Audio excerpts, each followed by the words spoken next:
Welcome to Tales Left Behind, where we tell history through the voices of those who stood behind greatness but were forgotten by time. This is the story of the man who shaped an empire with his pen, the man who wrote Napoleon's words, decisions, and dreams. His name was Louis Antoine Fauvelet de Bourrienne. Without him, many of Napoleon's orders, letters, and treaties might never have reached the world. Yet the man who carefully recorded history was erased from it himself. Before we begin, if you enjoy stories of hidden figures and untold legacies, don't forget to subscribe and stay until the end. Louis de Bourrienne was born in 1769 in the town of Saint-Sauveur, France, the very same year that Napoleon Bonaparte was born on the island of Corsica. He came from an educated middle-class family. His father was a judge who taught him discipline and logic from an early age. Louis was bright, curious, and blessed with an extraordinary memory, gifts that would later shape his destiny. At the age of 12, he entered the military school of Brienne-le-Château, where young boys from across France were trained for service. There, he met a quiet, solitary Corsican student, Napoleon Bonaparte. Their friendship began among textbooks and drills. Bourrienne was outgoing and articulate, while Napoleon was reserved and intense. Their opposite natures made them inseparable.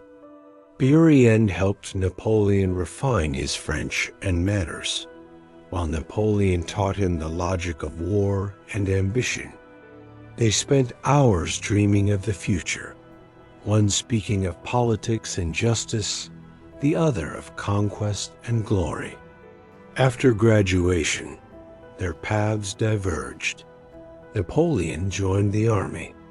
Bourrienne pursued law and diplomacy in Paris. There, he was drawn into circles of intellectuals and revolutionaries and witnessed the first sparks of the French Revolution. He mastered German and English, skills that would later make him invaluable in foreign negotiations. The Revolution of 1789 turned France upside down. At first, Bourrienne supported the ideals of liberty and equality, but when chaos spread, he quietly distanced himself from politics. He left for Germany and took a post at the French embassy in Leipzig, gaining experience in international affairs. When he returned to France in 1795, the nation was in turmoil, and Napoleon's name was already rising. Hearing of his friend's victory at Toulon, Bourrienne felt pride and nostalgia flood his heart. He wrote a letter filled with admiration and friendship, and weeks later, a short reply arrived. "France needs men like you. Join me, Bourrienne." That single sentence changed his life. He left for Italy at once, not knowing that this journey would carry him into the heart of power and history. In 1796, Napoleon had just been appointed commander of the Army of Italy.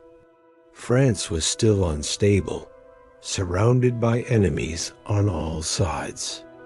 When Bourrienne reached the camp in northern Italy, the air smelled of gunpowder and damp paper, a place where words and war met.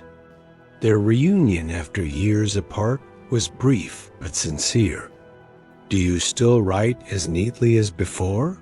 Napoleon asked. "And do you still think dangerously?" Bourrienne replied. From that moment, Bourrienne was no longer just a friend. He became Napoleon's administrative mind. He reorganized the army's correspondence, and created a system where every military order was copied and archived.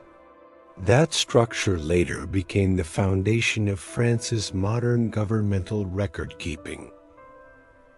Bourrienne played a crucial role in the negotiations with Austria. He drafted the preliminary text of the Treaty of Campo Formio, ending the Italian campaign and making France a European superpower. Napoleon would later write, "Brienne achieved with ink what my army achieved with steel." Though his influence was immense, his name remained in the shadows. When Napoleon launched his expedition to Egypt in 1798, he took Brienne as his personal secretary and political advisor. Beyond military work, Bourrienne managed the expedition's scientific and cultural efforts. He was the first to propose that all archaeological discoveries in Egypt should be documented and published, an idea that led to the creation of the Institute of Egypt. In a letter from Cairo, he wrote, "If we are to conquer history, we must first preserve it."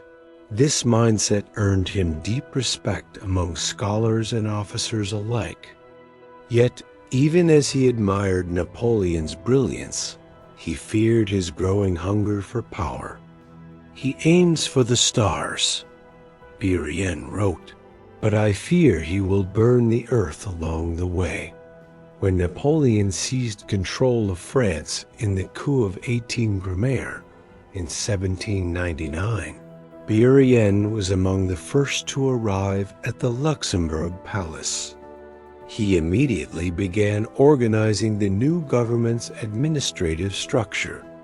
It was Bourrienne who drafted the official decrees, consular orders, and even the first version of the new constitution. Many of France's later administrative reforms stemmed from his methods of documentation and control. Even his rivals admitted that he was the right hand of Napoleon's bureaucracy. But as Napoleon's empire grew, so did the distance between the general and his oldest friend. The palace halls were now filled with courtiers and flatterers who saw Bourrienne merely as a clerk. He no longer spoke freely with Napoleon. Every word had to be measured. Still, every major treaty and confidential message passed through his desk. Historians later agreed that without Bourrienne, Napoleon's diplomacy could never have been so precise or efficient. In 1804, France crowned its new emperor.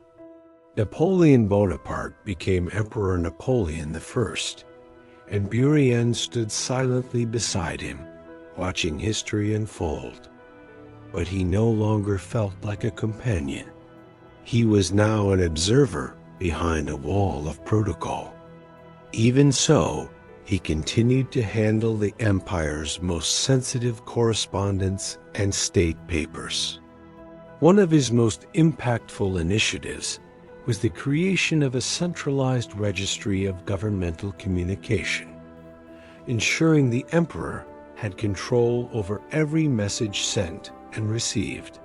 This seemingly bureaucratic reform became a weapon of strategy, giving Napoleon unmatched control over Europe.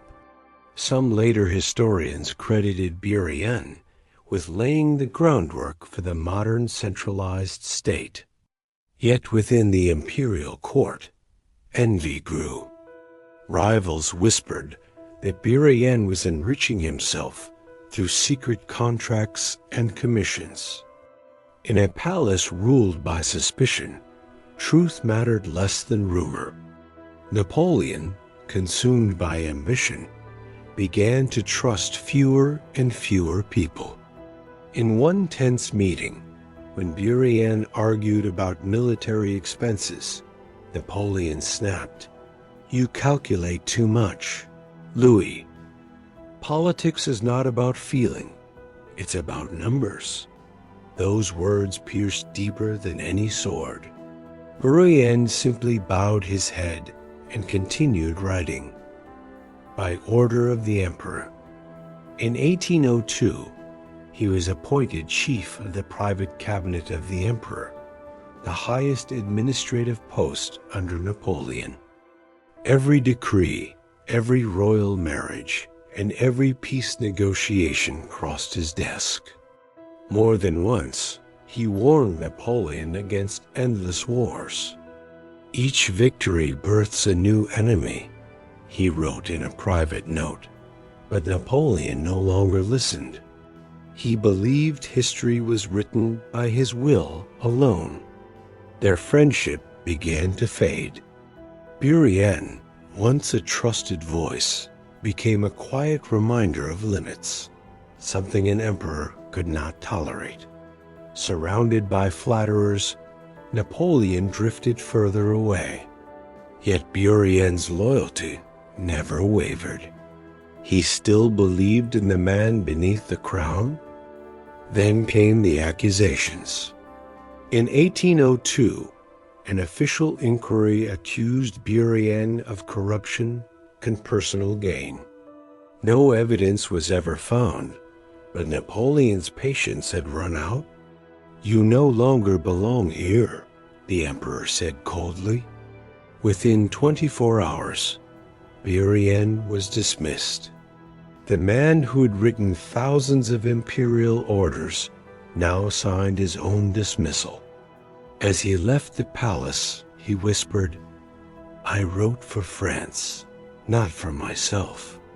But history forgets its writers. That night, he stayed awake until dawn, writing not for an empire, but for his own soul. After his dismissal, Brienne withdrew from public life, but the silence was unbearable. France was at its peak. Napoleon ruled almost all of Europe. Brienne, in exile within his own country, followed every campaign and victory with a mix of pride and sorrow. He tried several times to return to service, but the emperor never forgave him. In 1809, during a brief audience, Napoleon reportedly told him, "Write your memories, Louis. I no longer need words, I need silence." Those words ended their story forever. In the following years, Brienne devoted himself to writing his monumental memoirs of M. de Bourrienne. In them, he revealed the human side of Napoleon, a genius of war, but a man of contradictions and obsession. His work became one of the earliest and most detailed accounts of life inside the empire. The book caused an uproar. Loyalists called it treason. Scholars called it truth. Brienne calmly replied, "I wrote not to please the emperor, but to serve the truth." For him, honesty was a higher duty than loyalty. When Napoleon fell in 1814, Brienne did not celebrate. In his notes he wrote, "In the end, both the emperor and I are exiled, he from his throne, I from his memory." He sent one last letter to Napoleon on St. Helena, but no reply ever came. His final years were marked by poverty and isolation. Nearly blind, he spent his days writing letters to posterity, hoping someone would remember. In one of his last writings, he confessed, "I heard the voice of history, but it did not hear mine." Louis de Bourrienne died on February 7, 1834. His funeral was small and quiet, attended by a few old friends and copies of his memoirs resting on his coffin.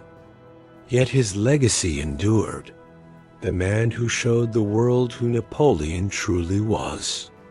Historians agree that without Bourrienne's words, half of Napoleon's story would remain untold. He lived in the shadows, but it was his shadow that gave shape to the light.